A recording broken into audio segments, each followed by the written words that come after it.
बिस्मिल्लाहिर्रहमानिर्रहीम। अस्सलामुअलैकुम।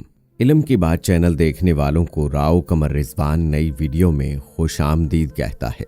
दोस्तों, आज की वीडियो में हम आपको एक लड़की की लाश का अजीब वाकया सुनाएंगे। ये एक सच्ची कहानी, एक सच्ची दास्तान और एक सच्चा वाकया है। आइए मुलाहिजा करते हैं। दोस्तों, मदरसे की एक मिडिल लेवल तालिब इल्म लड़की का इंतकाल हो गया। उसकी उम्र अभी बहुत थोड़ी थी और वो जवानी की दहलीज पर कदम रख ही रही थी जब उसकी वफात हो गई। उसकी माँ और बहनें उसे मेरे पास लाईं कि तुम उसे गुस्ल दो और कफन पहना दो। शिद्दत गम से उसकी माँ का रो रो कर बुरा हाल था। वो अपनी बेटी से चिपकी हुई थी और उससे जुदा होने का नाम नहीं ले रही थी। मैंने बड़ी मुश्किल से उसे अलहदा किया और गुस्ल खाने का दरवाज़ा बंद कर दिया ताकि उसे अच्छे तरीके से गुस्ल दे सकूं। जब मैंने उसके चेहरे से कपड़ा हटाया, मैं ये देखकर हैरान हो गई कि उसके चेहरे से नूर की शुआएं उठ रही थी, जैसे नजफ की खूब तेज रोशनी है। मैं उसके नूरानी चेहरे की ताबानी देखकर हैरत में डूब गई, क्योंकि मेरे पास गुस्ल के लिए जो भी लड़कियां लाई जाती थीं, उनमें से किसी का चेहरा मुरझाया होता और बाज का बहुत ज्यादा बुरा होता। मगर इस लड़की का तो मामला उलट था। उसका चेहरा तो रोशनी से चमक रहा था। दौरान गुस्ल मैंने देखा कि उसके दाएं और बाएं हाथ की शहादत की उंगली उठी हुई थी, जैसे तशहद में उठाई जाती है। मैंने सोचा, हो ना हो ये एक पाकीज़ा सीरत लड़की है जिसे अल्लाह ने इसके किसी अमल की वजह से इतनी इज्जत से नवाजा है। मुझे उसकी खुशकिस्मती पर रश्क आया। मैंने बुलंद आवाज में उसकी माँ और बहनों को बुलाया और दरवाज़ा खोल दिया। उसकी माँ और बहन दौड़कर गुस्ल खाने में आ गईं। मैंने उसकी माँ को मुबारकबाद दी और इन तमाम हैरत अंगेज बातों से मुतला किया जिनसे मुझे गुस्ल के दौरान वास्ता पड़ा। उसकी माँ ने अपने तमाम जज्बात काबू करते हुए उसकी पेशानी को चूमा और साथ रोते हुए अल्लाह की तारीफ बयान की। कुछ दिन बाद उसकी माँ ने मुझे बुलाया। उसने मेरा शुक्रिया अदा किया और कहा कि मैं आपको अपनी बेटी के कपड़े और उसकी पर्सनल चीज़ें भिजवाती हूँ, क्योंकि आप गरीबों और मस्कीनों के घरों में जाती हैं। आप ये चीज़ें गरीबों में तकसीम कर देना। मैंने कहा, मुझे कोई एतराज़ नहीं, उसकी तमाम चीजें मुझे भिजवा देना, मैं गरीबों में तकसीम कर दूंगी। उसकी चीजें मेरे पास आईं तो वो 4 पैकेटों में थी। जब मैंने पहला कार्टन खोला तो उसमें उसका नकाब और अबाया थे। वो सब के सब लंबे चौड़े और ढीले ढाले थे। सीना तंग ना थे और ना ही बारीक थे और ना ही छोटे थे। जब मैंने दूसरा कार्टन खोला तो उसमें उसके कपड़े थे, वो भी पूरी लंबाई वाले, ढीले ढाले और मुकम्मल जिस्म को ढांपने वाले और इंतहाई सादा थे। ना कोई लैस लगी थी और ना ही वो बारीक थे कि जिस्म नजर आता। मैं जूं कार्टन खोल रही थी, मेरी हैरत में इजाफा हो रहा था। एक डब्बे में स्कूल का सामान था। उसमें एक डायरी थी जिसमें अक्सर औराक खाली थे और एक डब्बा था, जब वो खोला तो उसमें मिसवाक थी। कार्टन बंद करने के बाद मैं जल्दी से अपनी कपड़ों वाली अलमारी की तरफ आई। मैंने उसको खोला और तमाम बारीक और तंग कपड़े निकालकर बाहर फेंक दिए, यानी जो बारीक और छोटे थे।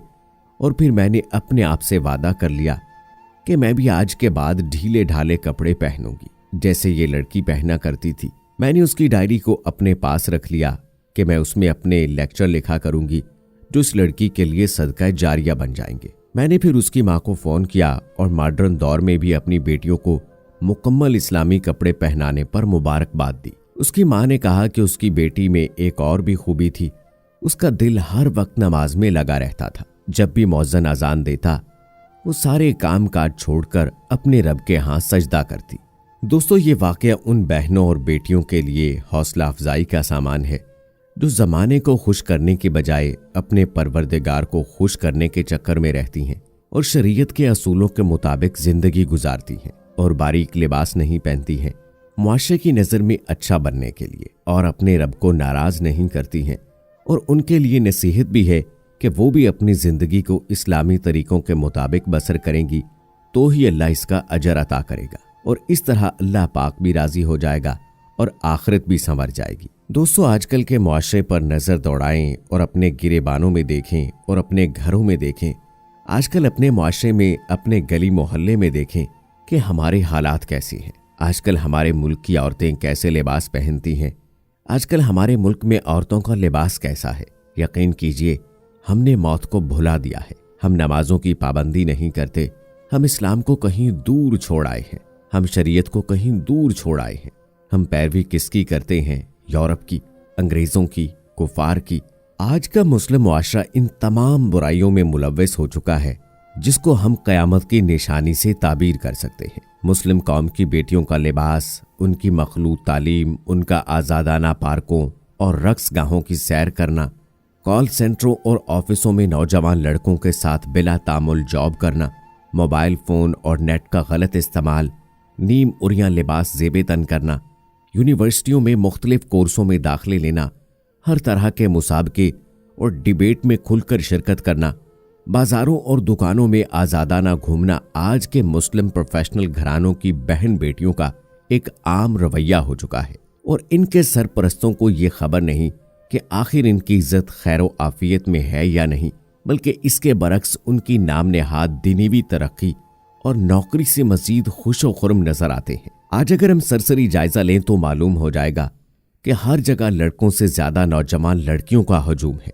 रेलवे स्टेशन हो या एयरपोर्ट, इस्तकबालिया दफ्तर हो या आम ऑफिस, हर जगह लड़कियां ही लड़कियां मतलूब है। और इसको लागू करा के हमारा दानिश्वर तबका बड़ी तमतराक से कहता फिरता है कि हमारी हुकूमत बड़ा अच्छा रोल निभा रही है, लड़कों और लड़कियों के बराबर हकूक मिल रहे हैं, उनको अच्छी अच्छी जॉब मिल रही हैं, अब वो किसी की मोहताज नहीं रहेंगी।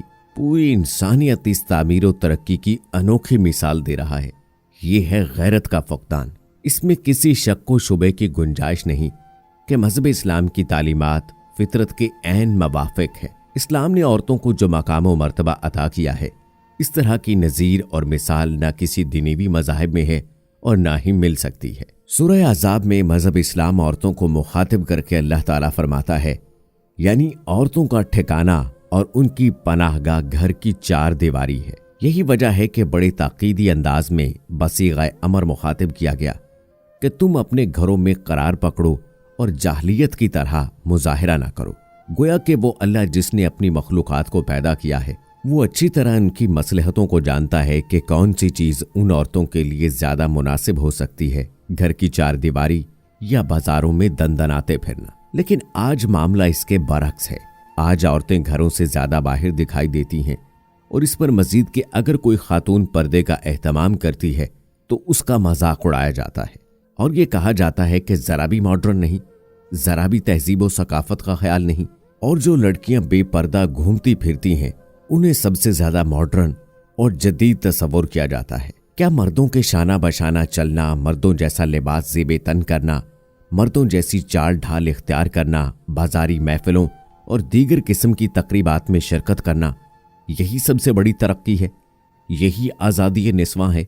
अगर जवाब हाँ है तो सुन लीजिए उस नबी सल्लल्लाहु अलैहि वसल्लम की वईद शदीद जिसकी मोहब्बत का हम दम भरते हैं। और मुहासबा करें अपने नफ्स और अपने घर की औरतों का और सोचे कि कहीं ऐसा तो नहीं हमारे अहले खाना इस वईद का शिकार तो नहीं हो रहे। मेरी माँओं, बहनों और आजकल की औरतों से इल्तिजा है कि खुदारा अपने गिरेबानों में झांकें, अपने आप को देखें। मौत करीब है। हमारा हर अगला कदम हमें मौत के करीब कर देता है। कब हमारी अगली रात कब्र में हो इसका कोई इल्म नहीं है। लिहाजा अपने आप को ऐन इस्लाम के मुताबिक ढाल लीजिए, ऐन शरीयत के मुताबिक ढाल लीजिए ताकि निजात पा सकें। उम्मीद है दोस्तों कि हमारी आज की ये वीडियो आपको पसंद आई होगी। मज़ीद ऐसी वीडियोस देखने के लिए हमारा चैनल अभी सब्सक्राइब कर लीजिए। मिलते हैं अगली वीडियो में, तब तक के लिए अल्लाह हाफिज़।